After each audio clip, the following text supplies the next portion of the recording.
વિધાનસભા સત્રનો આજે બીજો દિવસ। આજે વિધાનસભામાં બે વિધેયક રજૂ થવાના છે। ગૃહ રાજ્યપ્રધાન હર્ષ સંઘવી નશાબંધી સુધાર વિધેયક રજૂ કરશે। અહીં કનુ દેસાઈ માલ સેવા કર સુધારા વિધેયક રજૂ કરવાના છે। કોંગ્રેસના અમિત ચાવડા આણંદની ફેક્ટરીમાં આગનો મુદ્દો ઉઠાવશે।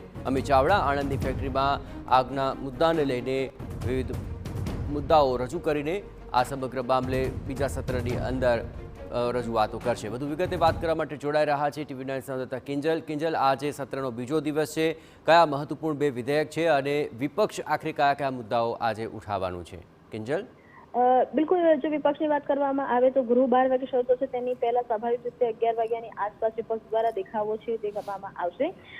ગૃહની કામગીરીની વાત કરવામાં આવે તો આજે માત્ર બે જ પ્રશ્નો છે કે જે ટૂંકી મુદતના પ્રશ્નો તરીકે ગૃહમાં લેવામાં આવશે। ગૃહની શરૂઆત થતાની સાથે જ અરવિંદ રાણાનો પ્રશ્ન વ્યાજખોરી વિરુદ્ધ કાનૂની કાર્યવાહીનો, અને ત્યારબાદ જયંતિ પટેલનો જે પ્રશ્ન છે એ અકસ્માતે અવસાન પામનારા જે કોલેજના વિદ્યાર્થીઓ છે, વિદ્યાર્થીઓની સહાયને મુદ્દે। એટલે માત્ર આ બે જ મુદ્દા છે, જેમાંનો એક મુદ્દો ગૃહ મુખ્યપ્રધાનના જવાબ આપશે। જ્યારે બીજાની જો વાત કરવામાં આવે તો તે શિક્ષણ વિભાગનો મુદ્દો છે। એટલે જે સવાલ હંમેશા વિપક્ષ દ્વારા ઉભો કરવામાં આવી રહ્યો છે, પ્રશ્નોત્તરી કાળ છે તે રદ કરવામાં આવ્યો છે, તો તે આ જોવા મળી રહ્યું છે કે કલાકો માત્ર બે પ્રશ્ન છે તે લેવામાં આવી રહ્યા છે। ત્યારબાદ વિપક્ષ નેતા અમિત ચાવડા દ્વારા જે આગ લાગી હતી તે ઘટના ઉપર નોટિસ નિયમ 116 હેઠળ ચર્ચા માટે અવકાશ છે તે માંગવામાં આવ્યો છે।